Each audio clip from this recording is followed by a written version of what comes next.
Depuis 3 ans, nous avons eu la chance d'abriter sur le territoire de la région du Tonkouy le projet Propacom. Et il faut remercier déjà le chef de l'État et l'ensemble des partenaires du gouvernement ivoirien qui ont mis en place ce projet. C'est un projet qui a mobilisé énormément de fonds, mais ces fonds-là sont mis à la disposition des populations. Et donc, il faut vraiment les remercier parce qu'aujourd'hui, c'est un projet d'aide justement à la productivité et à la commercialisation. Et nos populations aujourd'hui sont en train de voir un certain nombre de leurs bas-fonds aménagés, sont en train de se voir acquérir du matériel et de matériel de pointe pour améliorer justement leur productivité. Et donc, c'est vraiment un grand merci qu'il faut dire à l'ensemble de ces partenaires-là et au gouvernement ivoirien. Le Propacom rentre dans un cadre défini par le ministère de l'Agriculture, à savoir la satisfaction de la sécurité alimentaire. C'est un des grands axes du ministère. Il faut satisfaire la sécurité alimentaire. C'est dans ce cadre-là que ce projet Propacom, pour ainsi dire le projet d'aide à la production et la commercialisation, est mis en œuvre dans la région pour cibler 4 produits vivriers, à savoir le riz, le maïs, le manioc et les cultures maraîchères. L'année passée, les Propacom sont venus, on les a donné boutique de manioc. Pour dire que planter manioc, ils ont planté. Avec 10 villages qu'on a travaillé avec Propacom sur le manioc.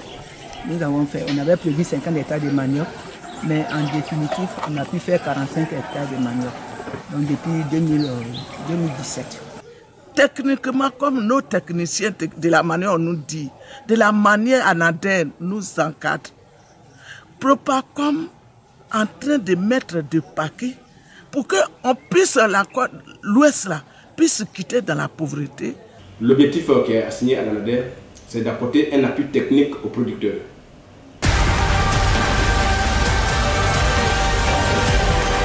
Notre défi, c'est de pouvoir mettre du riz de qualité à la disposition de tous les consommateurs de Côte d'Ivoire. Propacom voudrait atteindre comme objectif l'identification de tous les acteurs impliqués dans la production, dans la transformation, ainsi que dans la distribution du riz ici, afin que, au sortir de cet atelier, il soit organisé donc une plateforme de multi-acteurs et que chacun de nous puisse tirer profit de son activité. Donc on a bénéficié du projet Propacom, 100 hectares. Ensuite les 100, on a fait partie au moins 15 femmes.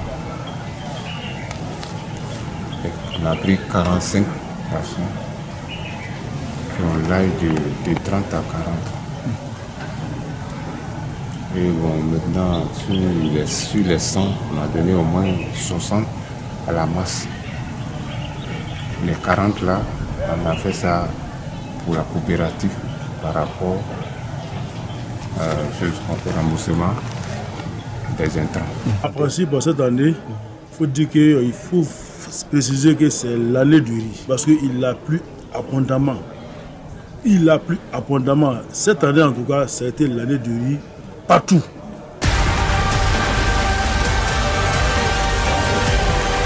Nous sommes dans le projet Propacom.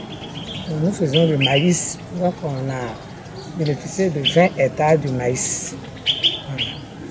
Donc nous sommes à cette rencontre pour échanger avec les acheteurs. Donc, si ils peuvent bien acheter notre maïs, afin qu'on puisse reconduit encore le projet l'année prochaine.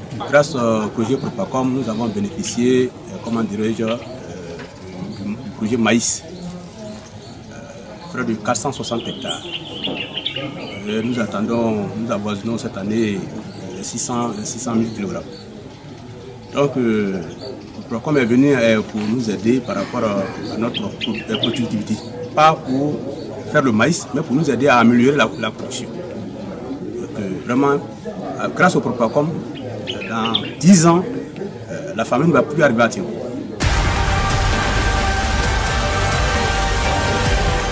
Le COPEC nous donne par le canal de Propacom, et lorsque nous travaillons avec Propacom, on vient à la COPEC. En tout cas, c'est très facile. COPEC nous fait confiance et qu'on fait confiance aussi au Propacom. Au niveau des personnes individuelles surtout, parce qu'ils sont responsables seuls de leur engagement, donc ils s'y mettent beaucoup d'attention. Mais par contre, les OPA c'est un peu groupé, donc on jette souvent le plus souvent la faute aux responsables. Nous continuons à financer leurs projets pour leur permettre de mener à bien leur activité agricole. Tout à l'heure, vous avez dit dans le service crédit, vous avez vu qu'on a une agence dédiée pour l'agriculture, lui les techniciens agricoles, qu'on a recruté, qu'on a reformaté comme agent de crédit, pour mieux servir notre masse paysanne.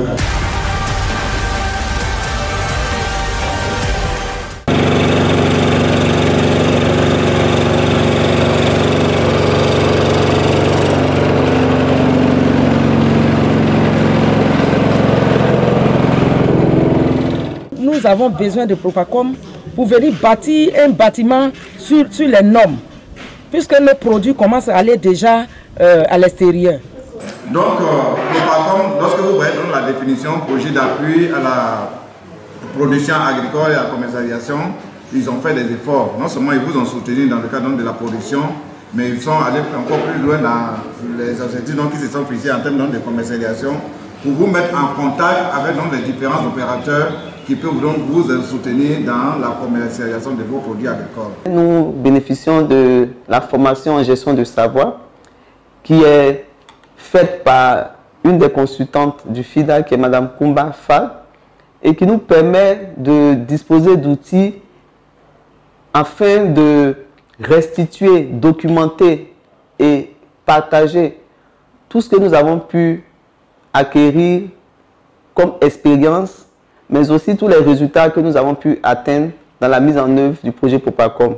Mais surtout, présenter tous les cas de succès et tous les changements qu'on a pu observer au sein des organisations paysannes.